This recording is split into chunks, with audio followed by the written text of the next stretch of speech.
Fala galera, esse é mais um episódio do Maldita Politicagem, episódio número 149. Eu sou Alessandro, estou reunido aqui com o nosso querido Luiz Domingos Costa e vamos falar hoje sobre política de uma forma mais restrita, né, de uma forma mais concentrada, e principalmente a participação dos jovens na política, uma vez que os jovens têm sido uma ampla discussão na literatura. Os dados demonstram uma certa inclinação dos jovens e a participação desse setor da sociedade no mundo todo e também no Brasil. E para isso estou aqui nessa noite, nem tão fria, uma noite boa aqui de Curitiba. Estou aqui com o Luiz Domingos Costa. Tudo bem, Luiz? E aí, Ale, saudações a todos e todas. É isso aí. Agora, nós fizemos uma enquete na semana passada, portanto, no começo da segunda quinzena de julho, né? Sobre depois da Copa, depois dessa agenda paralela, o que as pessoas queriam ouvir. Perguntamos se queriam estudos, né, análises de pesquisa sobre cultura, música, cinema ou política hard, política pesada. E o público do Maldita Politicagem gosta da política pesada, hein? Ele deve assistir a Globo News o dia inteiro. Ou não, ou com ele delírio em Brasília, sei lá o que eles ouvem o dia inteiro. A gente tem que descobrir, né? Mas o fato é que a massa quer escutar sobre a política partidária, eleitoral. E é um ano em que, de fato, pede isso, né? Então nós vamos ter que fazer uma overdose de conteúdo de política a partir das próximas semanas e meses, até outubro pelo menos, né? Se bem que vai ter novembro, porque é possível que tenha segundo turno, né? Então vai começar a festa da democracia e a festa da política brasileira. Aqueles nomes de candidatos maravilhosos. Rapaz, você sabe quem que apareceu como candidato para mim aqui nas minhas redes sociais? Ele tem um nome de cartório lá, um nome de registro, que eu não vou me lembrar, mas o nome popular é o Cepita. Sabe o que é o Cepita? Eu não. Ele é um cara que ele originou um meme há muitos anos atrás, que era um cara carregando acho que é um Versalhes ou um Monza cheio de cigarro do Paraguai. Nossa. Aí a polícia parou ele, a polícia o perseguiu e parou o carro dele. Depois lá o carro ficou meio uma valeta assim. E aí, o que você tá fazendo com cigarro? Ele falou, é pra mim fumar. Aí tudo isso aí, ele falou, eu comprei pro resto da minha vida, você não pita não? Aí ele fala, você pita? Então essa grande figura que já teve o seu encontro com as instituições de fronteira, né? Ele está candidato, acho que no estado de Goiás. Então vai ser por aí que vai ser os próximos meses. A gente vai ver essas figuras maravilhosas. Mas hoje o tema é outro, japonês. Qual que é o tema de hoje? Temos alguma orientação para hoje? Então, eu vou falar um pouco só de como nós chegamos no tema, né?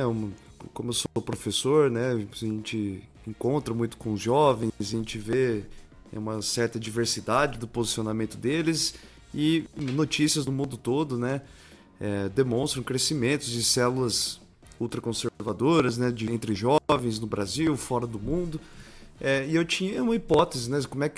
Será que o crescimento desse ultraconservadorismo pode ser comprovado pelos dados aqui no Brasil? O que dizem as pesquisas? O que diz a teoria? E aí, a partir disso, a gente chegou no tema de hoje, então, né? Nós vamos ver um pouco o que tem na teoria. No primeiro bloco, a gente vai falar sobre um importante livro recente, né? Dos cientistas políticos já muito renomados, né? Que é a Pippa Norris e o Engelhardt, né? Que falam sobre o backlash cultural, né? O conceito que daqui a pouco nós vamos falar, que vai nos ajudar a entender um pouco do posicionamento dos jovens. Depois a gente utiliza pesquisadores brasileiros, Ricardo Severo, o Felipe Nunes, né, com alguns dados do Brasil no segundo bloco. E para acabar a gente relembra alguns comentários que vocês enviaram e relembra também algumas eleições recentes e a participação dos jovens na política brasileira. É por aí, Luiz? É isso aí. A gente vai fazer aqui um apanhado amplo sobre a juventude, os valores, as atitudes políticas dos jovens brasileiros, mas para isso vamos situar a teoria, o que diz a teoria sobre mudança cultural e mudança de gerações. É isso. Então vamos para os conteúdos. Alessandro, eu me lembro desse autor que você utilizou como a, o ângulo teórico aqui, né, o ponto de vista do que a teoria diz sobre mudanças culturais. O Ronald Inglehart, na graduação em Ciências Sociais, há 2 décadas atrás, era muito importante conhecer uma tese dele, que é a tese da mudança de valores ou dos valores pós-materialistas, que basicamente é a seguinte: à medida em que as sociedades desenvolvidas e as outras que procuram o desenvolvimento econômico crescem economicamente, expandem os bens de consumo, conforto material, residência, acesso a eletrodomésticos e assim por diante, e passam também a ter mais acesso ao ensino formal, essas sociedades vão parar de se preocupar apenas com questões materiais, portanto, sobrevivência, moradia, dispensa, né, ter o que comer em casa, e passam a se preocupar com valores pós-materiais, como, por exemplo, tolerância, respeito à diversidade, preocupação com a degradação do meio ambiente. Então, esses valores, chamados por ele de pós-materialistas, viriam à medida em que se sanava o problema da sobrevivência das pessoas. E ele via essa mudança cultural nos países de capitalismo avançado. Então, essa é a tese famosa dos valores pós-materialistas e que daí decorre uma outra coisa importante para o episódio de hoje. Vamos a essa outra coisa importante. Então, a gente vai utilizar aqui como base para o episódio de hoje um livro que foi, eu acho que o último trabalho com a participação do Ronald Inglehart que o Luiz falou, um importante cientista político, sociólogo norte-americano, né? Esse livro se chama Backlash Cultural, ou Cultural Backlash, né? Que tem como objeto de estudo a ascensão do Trump, o Brexit e o populismo autoritário, que eles chamam, né? O livro da Universidade de Cambridge de 2019, um livro grande, né? A gente utiliza alguns capítulos desse livro, que foi feito como autora principal a Pippa Norris, que também é uma grande cientista política americana, inglesa, né, da London School. Também, né, aí se na época do Luiz o Inglehart era mais importante, na minha formação a Pippa Norris era fundamental, uma autora que inclusive esses dois a gente pode retornar posteriormente. Mas esse conceito, essa ideia geral que o Luiz trouxe, dessa mudança é, de valores, né, dos indivíduos, da forma como eles enxergam a política, é, está por trás aqui, de plano de fundo, do livro que eles trazem, né, dessa mudança de valores, porque existe uma ascensão do populismo autoritário, principalmente nos países do norte que eles estão desenvolvendo, mas eles não viram isso, né? Vale ressaltar que o Ronald Inglehart morreu em 2021, pouco depois do lançamento desse livro. Mas na década de 20, década posterior a esse livro, nós temos uma ascensão autoritária na América Latina, né? Vários países também experimentando esse mesmo fenômeno, né? Então, o livro vai focar no conceito que é esse backlash cultural. Vamos entender aqui, backlash eles se referem a essa retaliação, esse revide, né? Então, uma espécie de resposta, né, cultural Reação, né? conservadora. É Reação. uma reação, o que nós chamamos em português mais de como reação conservadora, às vezes, né? O que eles estão falando de backlash cultural, É, eles não colocam conservador, porque esse backlash pode ser para qualquer lado, né? Pode ser conservador, pode ser progressista também. Então, vamos tentar aqui sintetizar um pouco dessa ideia, que a princípio não tem nada a ver com os jovens, tá, gente? Depois a gente faz o link de como essas ideias podem voltar para a nossa pergunta inicial.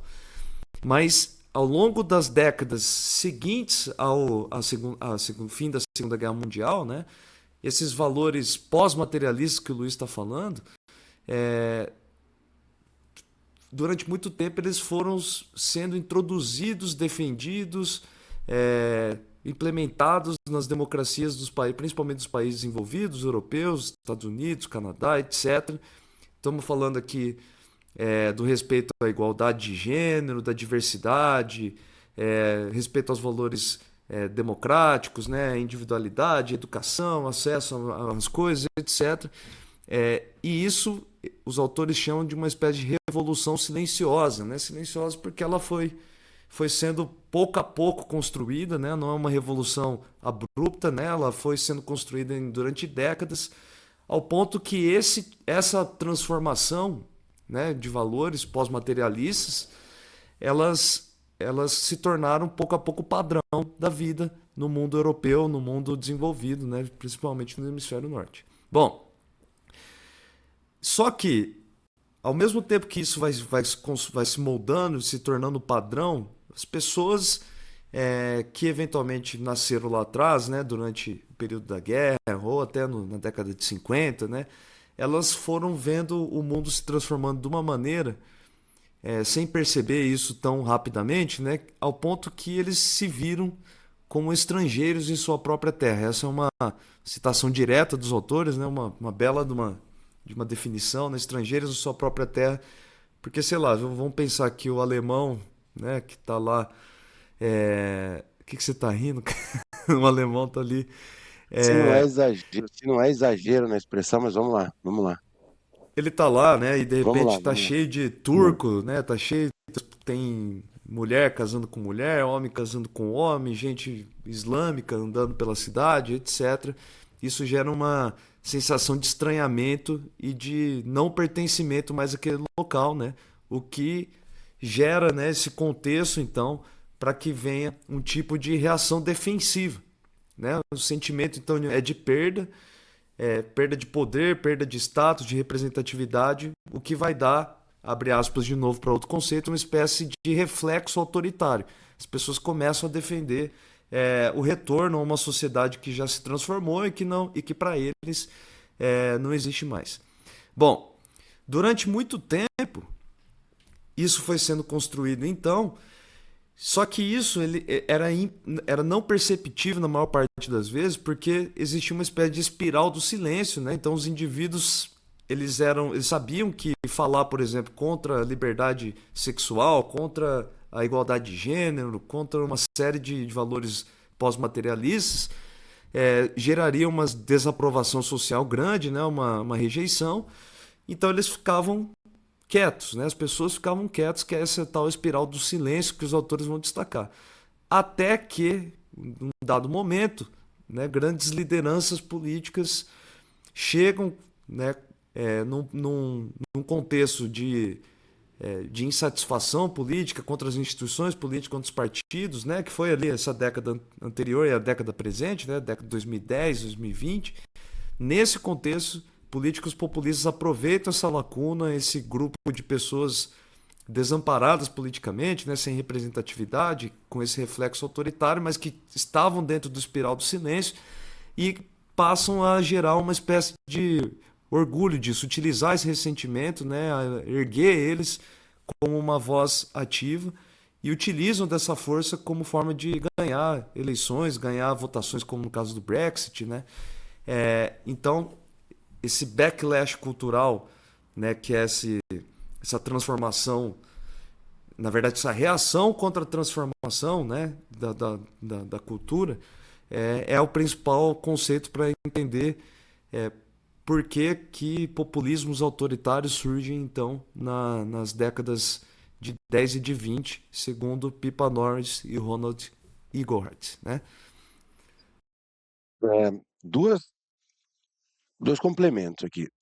Tem uma memória visual de um vídeo que eu assisti faz um século e meio, mas acho que foi quando, depois da emergência do Trump, eu fui parar nesse vídeo, que ele ganha a eleição em 16, né? Ele ganha a eleição para presidente, aí depois ele perde em 2020 e depois ganha em 2024. Em 2016, ou 2015 ainda, quando ele estava disputando as primárias do Partido Republicano, ele era um outsider da política, não tinha tido cargos públicos e veio desafiando os chefões do Partido Republicano nos Estados Unidos. Um desses era o John, que era senador e era o pré-candidato a presidente do partido, e o Trump foi desafiá-lo nas primárias. E aí teve um debate entre os dois, aqueles debates americanos em que você tem a plateia parte do show, né? Então as pessoas perguntam, se manifestam e eles ficam lá participando com o público. O Brasil copiou esse modelo em alguns debates, então é bem comum que a gente conheça. Às vezes eles caminham no meio das pessoas, é meio que uma mistura de auditório com sala de aula, enfim. E aí, o Trump, em 2015, era o final do governo Obama, ele ficava fazendo showzinho e aquelas barbaridades a respeito do Obama, que o Obama era muçulmano e não era americano e assim por diante. Aí o McCain, que era um senador, um político tradicional, né, do establishment do Partido Republicano, ele falava assim, ó, por mais que nós tenhamos diferenças em relação ao presidente, ele merece respeito. Você não pode falar isso, você está falando dele num debate de pré-candidatos a presidente, né? Uhum. Aí, quando o McCain pedia o bom senso, o público vaiava.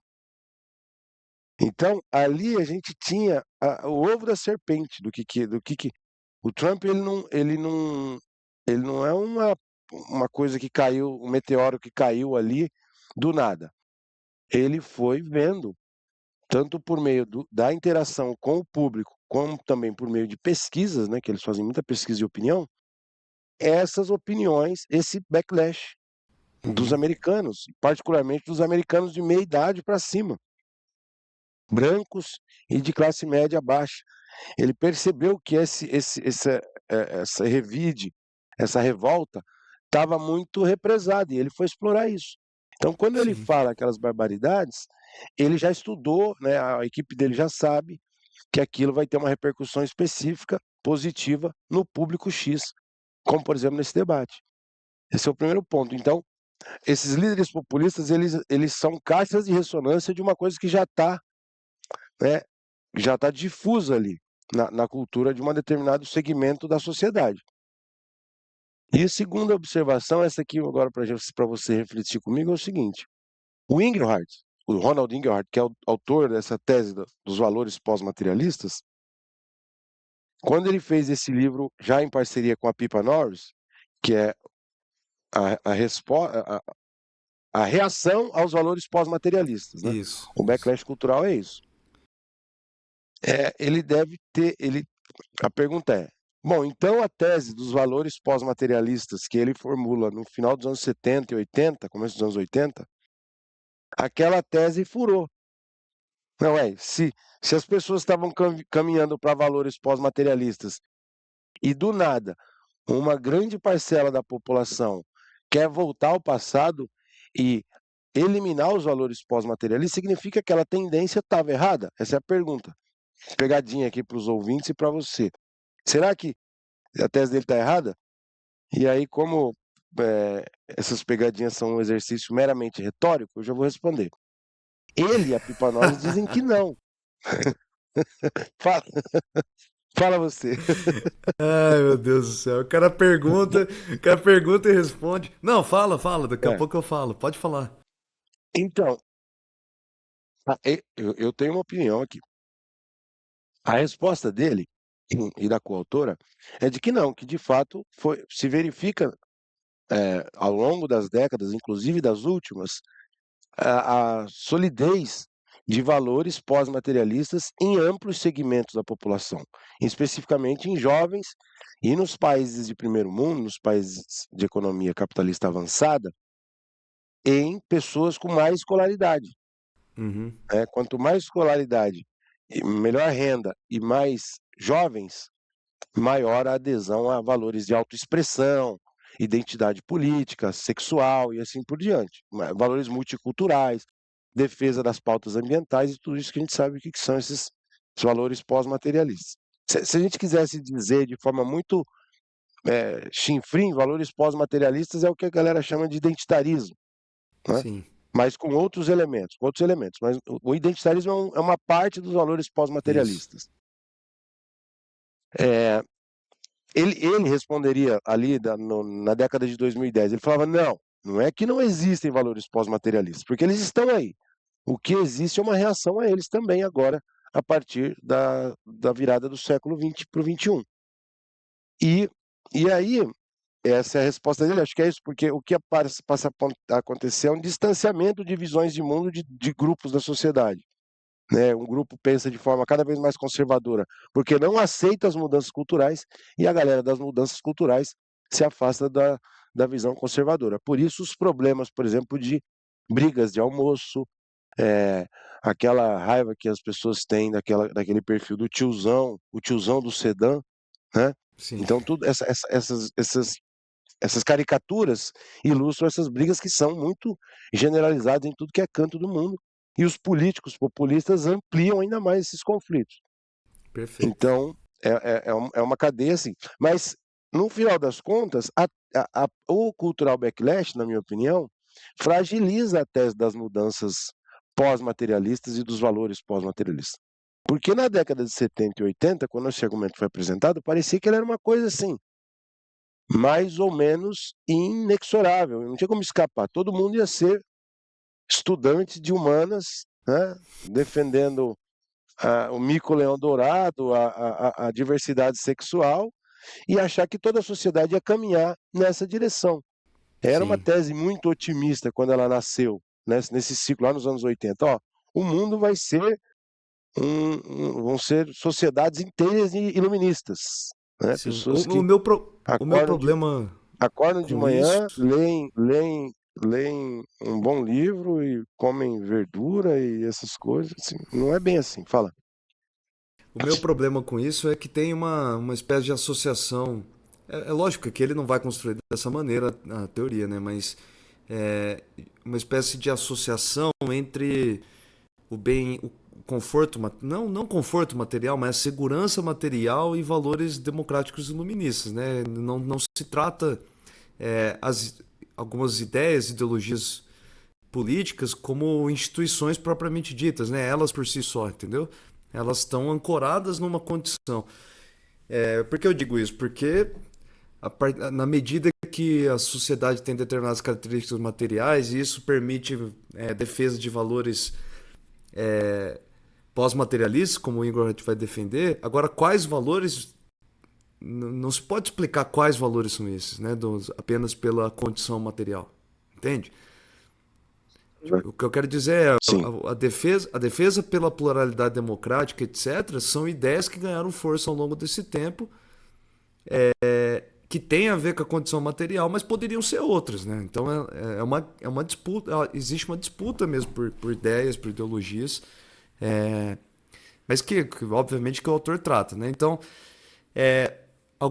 eu acho que tem uma parte interessante que eles, os autores vão falar, que nós podemos abordar aqui, Luiz, sobre, eu chamo de lacunas institucionais da política que permitiram o crescimento desses líderes autoritários, né? Trump, de Viktor Orbán, etc., né? Da década anterior, que eles vão falar o seguinte: ó, o sistema de representação proporcional, né?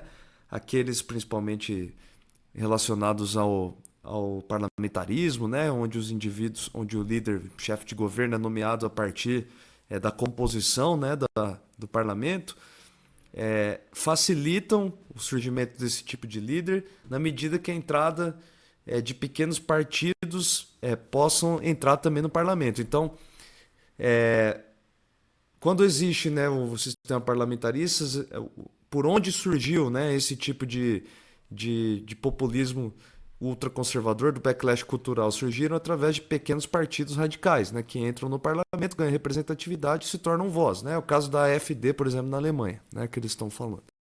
E os isso. sistemas majoritários, que tendem ao bipartidarismo, né, eles falam que, apesar de parecer mais difícil no primeiro momento, existiu, né, no caso dos Estados Unidos, por exemplo, uma tomada do partido tradicional, né? O partido republicano ele é desconfigurado, foi tomado pelo trumpismo, varrido pelo trumpismo. Portanto, sistemas majoritários e proporcionais têm portas de entradas distintas, mas eles permitem, eles não conseguem, eles não barram, Os né? Não dois. sei se é esse também o É isso. objetivo do É. sistema, mas eles permitem a entrada de ambas, desse tipo de estratégia. É, agora Só um vamos fazer complemento um. sobre isso. Pode falar, pode falar. Só um complemento. Os sistemas bipartidários, eles têm uma barreira maior. Porque o cara tem que É, ganhar a eleição é majoritária difícil para de governar. você varrer o partido, né? Mas depois que você consegue o que o Trump conseguiu, ele fica muito mais fácil de mandar e de exercer aquela orientação radical de governo. Para pegar um contraponto, o governo Bolsonaro, por mais que ele tenha sido radical em muitas coisas, como aqui o sistema é multipartidário, o próprio Centrão, em torno dos seus interesses, era capaz de trazê-lo um pouco para o centro, ou barrar algumas iniciativas dele, né? Perfeito. As pessoas vão discordar sobre isso, falar, mas o Centrão não está nem aí. Mas existem uma série de leis que o Centrão segurou, em particular, é o que o Centrão fez na pandemia, para, por exemplo, forçar a liberação de crédito para os estados, assim por diante, coisa que o Bolsonaro não estava disposto a fazer. Então, os Sim. sistemas multipartidários proporcionam maior moderação a governos radicais, enquanto que sistemas bipartidários o governo está livre, porque ele está governando com maioria. Sim. Perfeito. Então veja só, agora a pergunta que fica é, e os jovens nessa história toda, né? O que tem a ver todo esse backlash cultural, nessas transformações todas, né? Os dados dos autores, né, em relação aos países, principalmente países desenvolvidos, demonstram que os jovens defendem, na grande maioria, maioria esmagadora, esses tais valores pós-materialistas. Os jovens estão mais aptos a defender a liberdade sexual, a igualdade de gênero, a liberdade de expressão, os imigrantes, etc., do que as gerações mais velhas. É lógico que num cenário de polarização política, há sempre uma minoria de qualquer setor da sociedade que vai defender valores ultraconservadores, né, valores até associados ao fascismo em alguns contextos. No entanto, não é isso que acontece. Então, por que, que o backlash cultural conseguiu ter tanta força é, nesses países desenvolvidos, né? Porque vamos pensar, se essa transformação em defesa dos amplos direitos democráticos foi maioria durante 50 anos, cadê esse povo todo, né? Na década de 10, como que as eleições foram tão facilmente vencidas em alguns contextos. Bom, os autores vão levantar aqui que existe por parte da juventude em vários países do mundo um tipo de desconfiança com as instituições, de insatisfação com a política, né?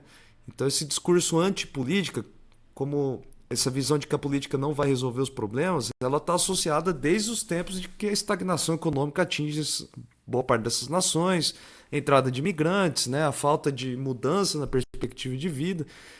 Então, os jovens, boa parte dos jovens nesses países desenvolvidos não acredita e estão desconfiados com as instituições políticas, partidos políticos tradicionais, o que faz com que eles não participem da política, né? Então, existe a participação dos jovens, por exemplo, em discussões no Twitter, no Instagram, etc., né? Em momentos muito específicos. Agora, quando vai falar de eleição mesmo, quem participa mais são pessoas mais velhas, geração millennium para trás, nossa geração para trás. E vamos lembrar que a boa parte desses países que nós estamos falando não tem o voto obrigatório, como no caso do Brasil. Quando isso quando a gente vai olhar para as urnas, então, isso vai acabando explicando, refletindo por que as eleições tendem a ter como vitoriosos, então, aqueles representantes do backlash cultural. Deu para entender um pouco, né? Então, isso facilitou a vitória do Trump. O Brexit é muito, muito impactante, né? Porque o Brexit era quase que velho contra jovem. Não? Uma porcentagem esmagadora dos jovens não queriam o Brexit, uma porcentagem esmagadora dos velhos queriam o Brexit, só que os jovens, nesse cenário de desconfiança com a política, de não participação política, não votaram, não estiveram presentes nas urnas, com tanta força quanto aqueles que eram os mais velhos, e o Brexit acabou sendo aprovado, né? Então é mais ou menos isso. O que eles estão dizendo existe então, portanto, desconfiança com as instituições por parte dos mais velhos, e existe, portanto, por causa disso, uma subrepresentação dos seus interesses políticos na política, segundo o Engelhardt, segundo a Pippa Norris e o Engelhardt, então, nesse livro aqui. Então, Alessandro, agora nós vamos ao Brasil. Primeiro, é interessante pontuar uma diferença importante em relação aos países europeus e norte-americanos, nisso se refere ao revide cultural, a reação conservadora. No Brasil, se verifica que o grupo que mais reage a isso são os grupos com escolaridade média alta.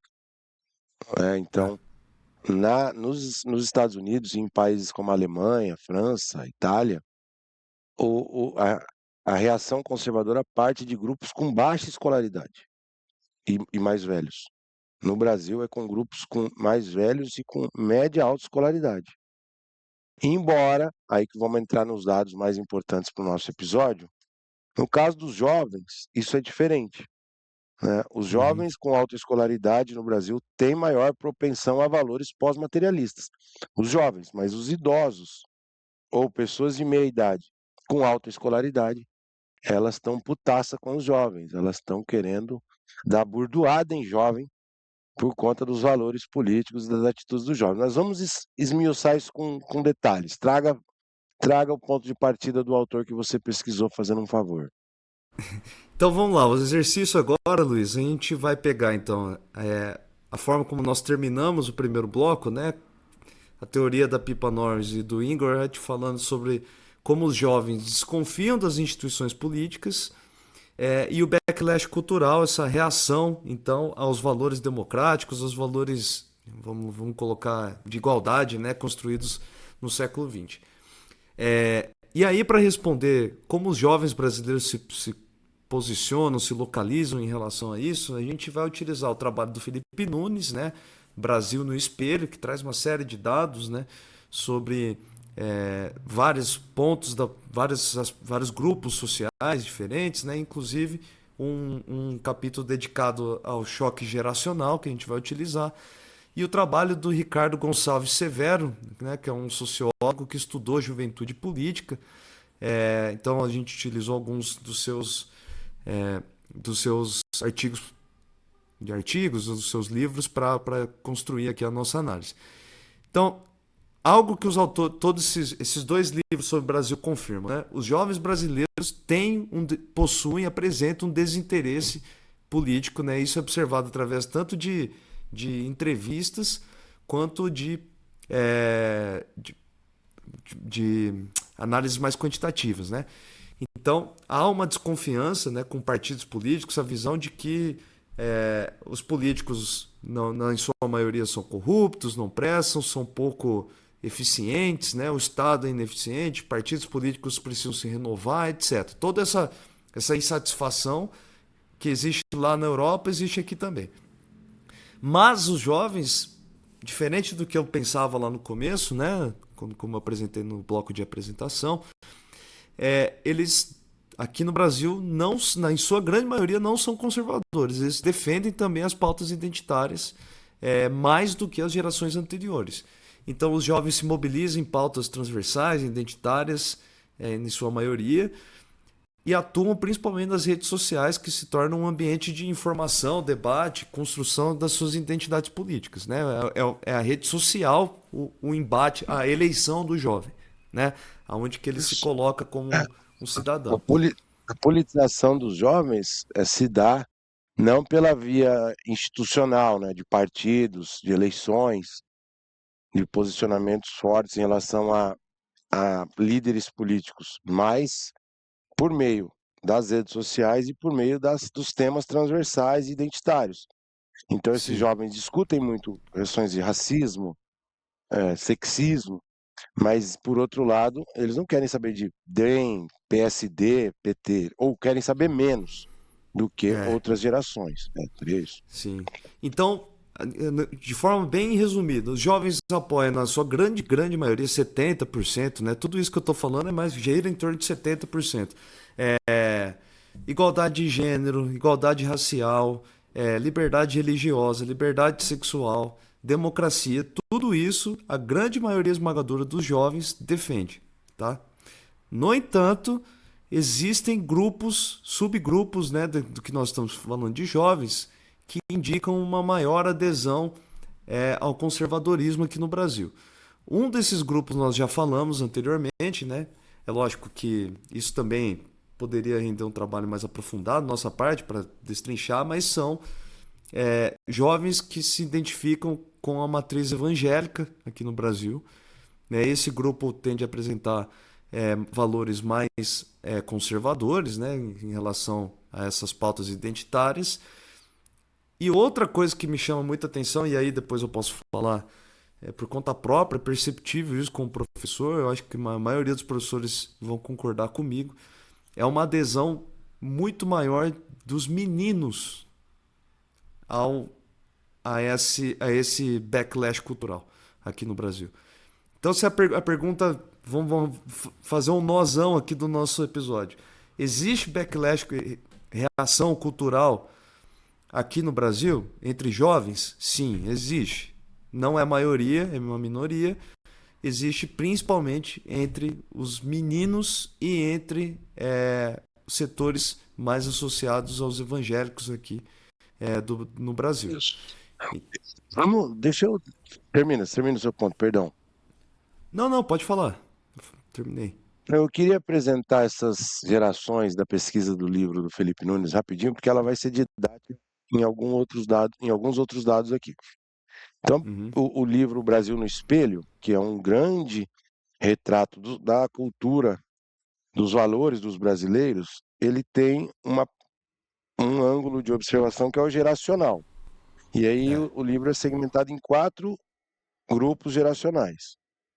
E os nomes vale a pena citar porque são muito criativos aqui. Primeiro, Bossa Nova, que são os brasileiros nascidos entre 45 e 65, né? Por conta do estilo musical, da fama dessa Bossa Nova. O Alessandro é um grande apreciador da Bossa Nova, embora não seja da geração Bossa Nova. Então vamos lá. Geração Bossa Nova, 45, 65. Geração Ordem e Progresso, nascidos sob o regime militar, 66 a 84. O, o, meu, Depois, o hominho ali do Ordem e Progresso, o hominho do Ordem e Progresso é careca com bigode, cara. tá, O desenhozinho. pô, tá Gera... baleado esse daí, tá careca.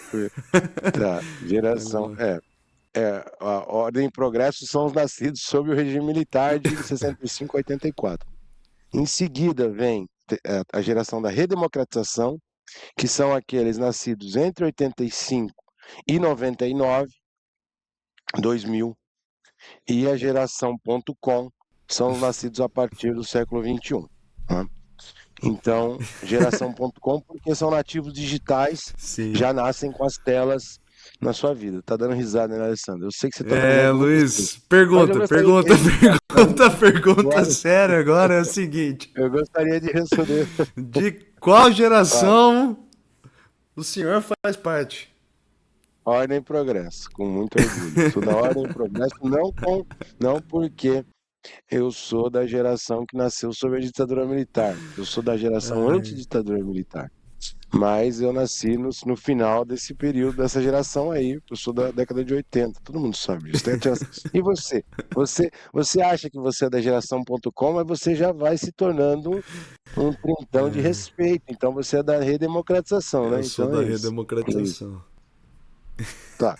Então vamos lá. O que é importante aqui, apesar dos rótulos que o Alessandro quer tirar, sarro, etc., o que é importante é o seguinte: a gente está olhando para a geração.com, que está na categoria dos jovens aqui. E nesse grupo, nesse segmento geracional, é muito interessante o seguinte: é onde há o maior equilíbrio entre evangélicos e católicos, 37 católicos e 36% de evangélicos, mas também é o grupo com maior número daqueles que se afirmam sem religião. Então, a geração.com, enfim, os jovens, a juventude brasileira, é o grupo mais heterogêneo do ponto de vista religioso.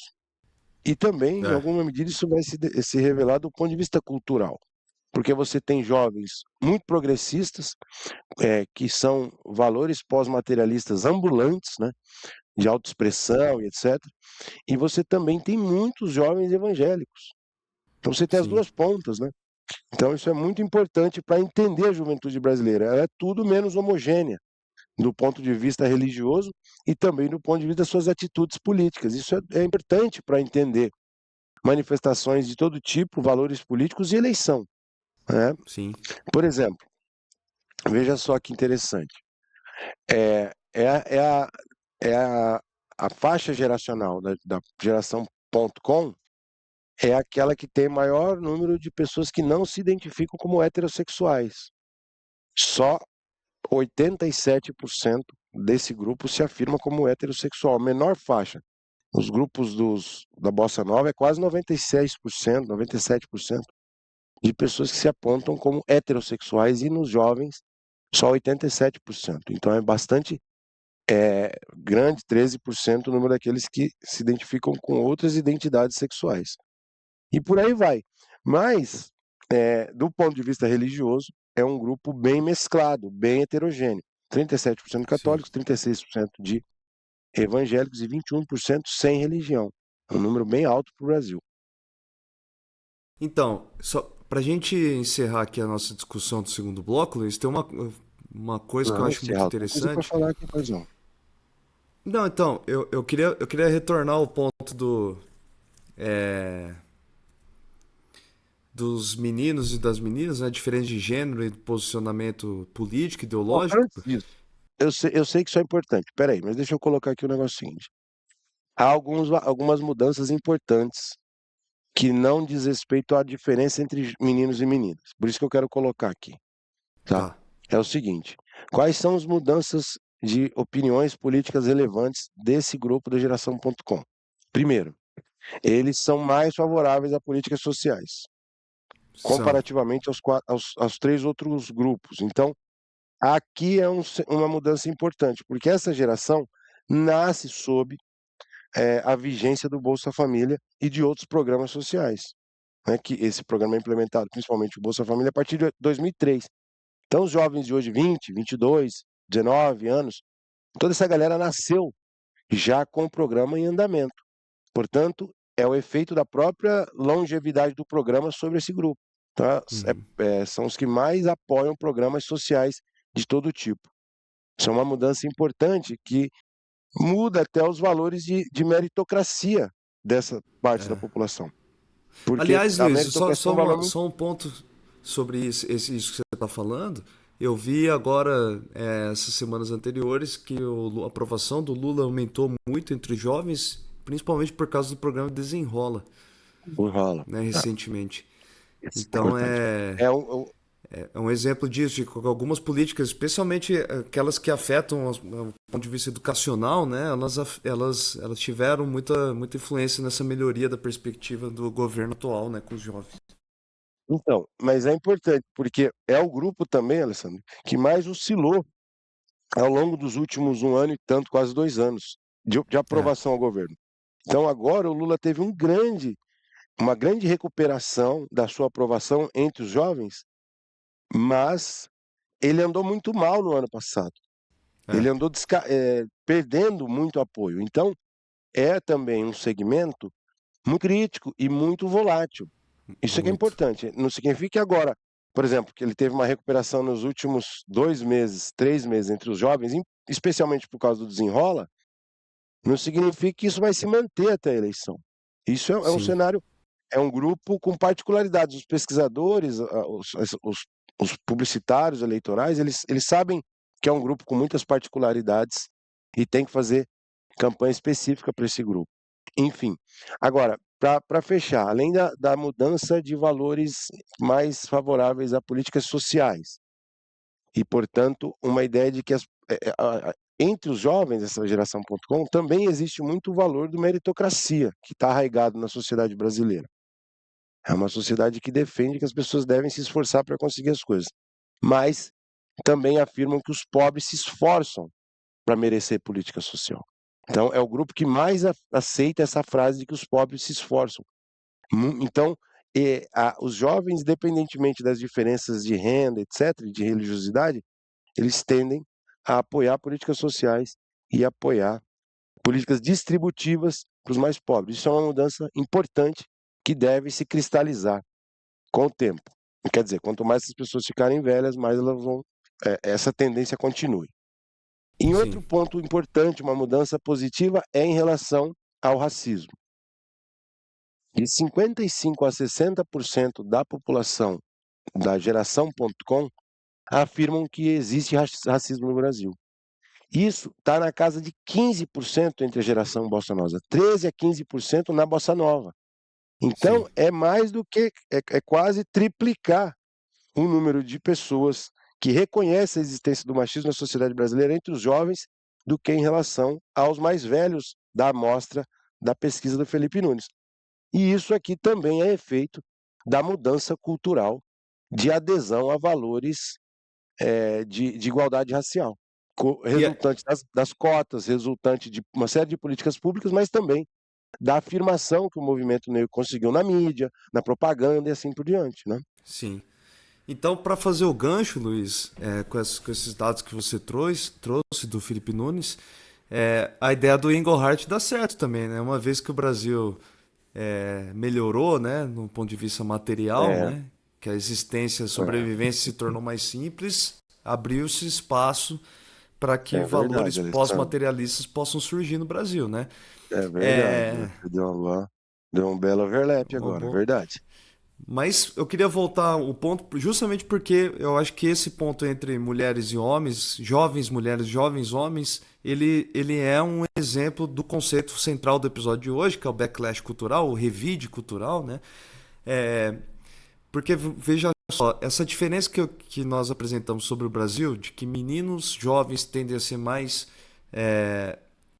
reacionários, né, conservadores, e mulheres tendem a ser mais progressistas, é algo mundial, né? Não é algo apenas do Brasil. Em 2024, por exemplo, o Financial Times fez uma pesquisa e descobriu dados muito consistentes desse aumento de distanciamento ideológico entre mulheres e homens em vários países, né?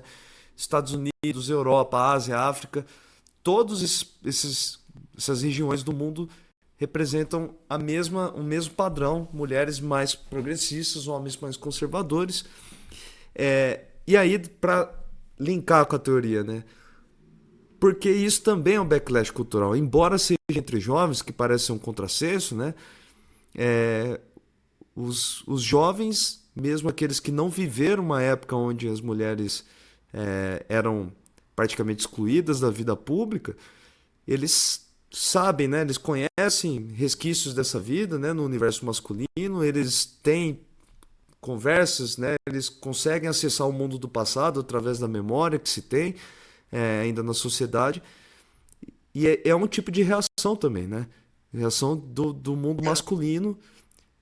Aquela frase, né, de se sentir estranho na sua própria terra, né? É um pouco de se sentir estranho num mundo novo, onde as mulheres têm mais espaço, onde os privilégios masculinos, eu ia falar agredido, né? Porque não é agredido, não seria uma palavra ruim, mas são limitados, né? Em relação Sim. ao passado, mesmo que isso seja É. um aspecto obviamente positivo das transformações do nosso mundo, vão dizer o Engelhardt e a Pippa Norris, e isso é preciso ser considerado para entender a política, né? Tudo gera um tipo de reação e essa é uma reação dos dias atuais, a masculinidade sendo como instituição sendo transformada, criticada, afetada como um todo, né? Então também não deixa de ser um cultural backlash. Alessandro, eu estava pensando qual que é a geração da maioria dos ouvintes do Maldita Politicagem, você que tem esses dados na ponta da língua, eles são da geração.com ou da geração da redemocratização? Cara, Porque então, a gente já contou isso, né? A gente bolou o conteúdo quando começou, há 4 anos atrás, ou 5 anos atrás, era para os jovens, né? Mas aí a audiência acabou indo para qual geração mesmo?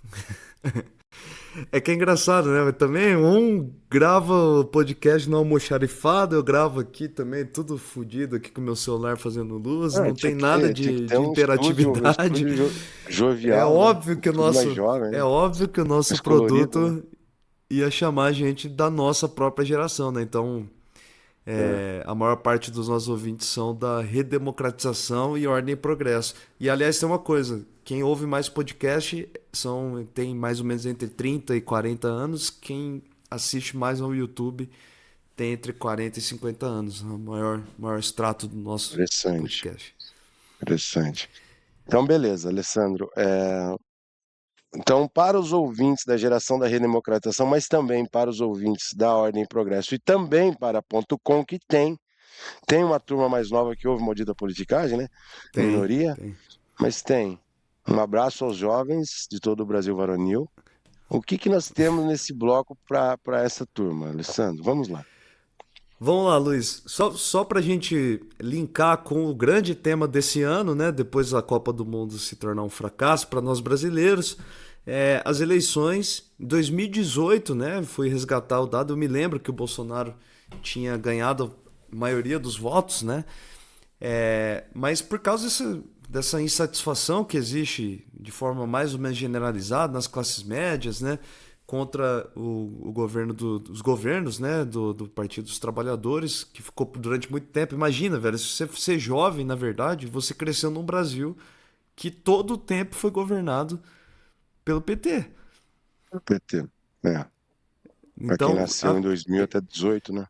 na verdade, olhando para trás, né, em 2018, é muito plausível que algum outro candidato possa, né, preencher uma espécie de lacuna de insatisfação contra o governo, né, porque é muito tempo, né, de governos só É. de um partido, né. Então, em 2018, o Bolsonaro ganhou com quase 50% dos jovens votando para ele e o Haddad teve apenas 26% do eleitorado jovem ao seu favor. Só que esse cenário muda em 2022. O Lula teve 53% do eleitorado jovem, enquanto o Bolsonaro conseguiu 38%. Então há uma grande mudança. As explicações às vezes não me convencem, mas vamos lá, né, com pontos que são levantados. Muitos levantaram essa coisa, né, de insatisfação contra o status quo, né, contra aquilo que está que tá em vigência, né, o poder que está em vigência. Então a insatisfação jogou contra o PT no 2018, jogou a favor do PT em 2022, mas outros vão levantar também a renovação das estratégias de disputa de narrativa, né, no mundo digital, é, que, o, que principalmente o Partido dos Trabalhadores, os influencers, etc., mais progressistas, passaram a competir nesse ambiente e tornar um ambiente menos desfavorável, né, como foi em 2018, isso é verdade, né? Em 2018 eles varreram, né? O partido do Bolsonaro, o bolsonarismo como um todo, varreu o ambiente digital e conseguiu ali obter vantagens. Mais ou menos isso, né? De forma geral. Deixa É... eu poderia complementar dizendo o Claro, seguinte: senhor. a senhor geração Ordem e Progresso, faz favor, é Ordem assim e que progresso. senhor Ordem e Progresso. Isso. É o seguinte, antes minutos antes aqui da gente começar a gravar, eu puxei a última pesquisa da Datafolha e entre na estratificação que se tem ali de 16 a 24 anos, que são é o extrato mais novo de eleitores, as intenções de voto estão iguais à da população em geral, 41 contra 31, 41% de intenção para o Lula e 31% para o Flávio. Lembrando que essa paridade, essa semelhança também é recente. No final do ano passado, havia mais jovens inclinados a votar no Flávio, tá? Mas tem muita quantidade de jovens entre os eleitores indecisos. Então, é importante apontar essas tendências. Se o Flávio recuperar, é possível que ele fique um pouco na frente, porque justamente entre os jovens, porque justamente os jovens são mais críticos, mais voláteis, mas não vai ser o que aconteceu em 18, né? E provavelmente não vai ser o que aconteceu em 2018, em que foi uma avalanche de votos dos jovens no Bolsonaro. porque, enfim, os jovens também são muito críticos aos escândalos de corrupção, coisa que manchou agora a campanha do Flávio Bolsonaro. Então seria Perfeito. isso, por enquanto, Alessandro. Alessandro, vamos Luiz, aos recados finais. Aos recados. Senhor Redemocratização, vamos aos recados finais. vamos lá. Os recados. O senhor, uma pessoa pode ser da redemocratização e ter 40 anos, na verdade, né? As coisas estão. A partir de 85, né? A partir de 85, né? É. É. Então vamos lá, ó. Bom, São vários recados que a gente recebeu, né? Então, um agradecimento ao Adriano, ao Fábio, a turma de Querência, que sempre manda um salve pra nós, Luiz, sempre que possível. Rafael querência Conrad, é raiz, Diego bicho, Prata. velho. Querência não falha. O grande mestre Guilherme, que tem ajudado a gente na divulgação, sempre comentários muito legais. Abração, Guilherme Gouveia. Só que eu vou ler aqui a Rafa, né? Nossa querida Rafa, amiga nossa, diz que vai cobrar da gente o mesmo tipo de conteúdo quando tiver a Copa do Mundo Feminina. feminina. Mas aí, Bom, Rafa, tá certa a sua cobrança, mas nós temos, para nossa defesa, episódio sobre futebol feminino no Brasil, que foi na última Copa do Mundo Feminino em 2023. Nós fizemos episódios específicos verdade, sobre o tema. verdade. Para quem tiver Mas interesse, é um voltem ponto. lá. É. Mas a gente A vai, a gente, gente bola a alguma gente, coisa. a gente vai aprofundar, vamos voltar ao tema, sem dúvida. Inclusive, tô com Ela quis muita. dizer que ela espera dois. Ela quis dizer que ela espera dois, porque a gente fez os dois agora, né? Eu acho que essa foi a provocação. Acho que essa foi a provocação. Tá certo? É. Mas eu tava pensando aqui, eu gostaria muito de estar presente nessa Copa do Mundo aí. Eu acho que vai ser um evento bacana. Vamos ver se tudo dá Pois é, certo, né? Alessandro. Vamos fazer uma campanha de financiamento para a gente poder assistir um jogo, porque vai ter que viajar, né? Porque não tem jogo em Curitiba nessa Copa, não vai ter. Na Copa Feminina não vai ter jogo em Curitiba, né? É. É uma pena. Vai ter Então, em Porto Alegre, ah, São Paulo, Rio de Janeiro, São Paulo, Recife, Salvador, né? Não vai ter em isso. Curitiba. Faça sua campanha de financiamento para nós. Alessandro, esse é um conteúdo. Senhor Redemocratização, professor Redemocratização, esse é um conteúdo educacional e de divulgação científica gratuito, mas que existe por conta da contribuição de muitos ouvintes para que o projeto possa se viabilizar do ponto de vista financeiro. Então, para quem gosta e quer apoiar com alguma contribuição, você pode ir no apoia.se/maldita politicagem. É um site seguro e você pode fazer doações baratinhas de 5 ou 10 reais. Quem não puder Ou 15, ou contribuir 20, ou 30, financeiramente, 50. ou 15 ou 50, então, quem não pode contribuir com o Apoia-se, também pode ajudar curtindo e compartilhando, enviando esse conteúdo para alguém que você acha que pode se interessar para que o projeto expanda o número de ouvintes, chegue a outras pessoas e possa crescer também pela difusão das redes sociais, já que, vale a pena sempre lembrar, as grandes plataformas dificultam a nossa expansão, né? Porque tem conteúdo que a gente não impulsiona, a gente não tem grana para pagar, e aí eles ficam bloqueando porque tem a palavra esquerda, porque tem a palavra direita, porque tem a palavra conservador. Principalmente o Instagram atrapalha muito a divulgação do nosso conteúdo. Então é importante que o trabalho seja manual. Então, se você puder enviar para alguém, compartilhar no grupo e assim por diante, vai ser do caralho, vai ser muita ajuda pra gente. Isso, isso. Seria isso, Também Alessandro. nós estamos presentes também no YouTube, estamos presentes, temos site agora, né? Vocês podem ouvir a gente na sua plataforma favorita, mandar um comentário caso você queira. Estamos esperando por essa participação. Obrigado de novo pela audiência, galera. Um abraço. Abraço, tchau, tchau.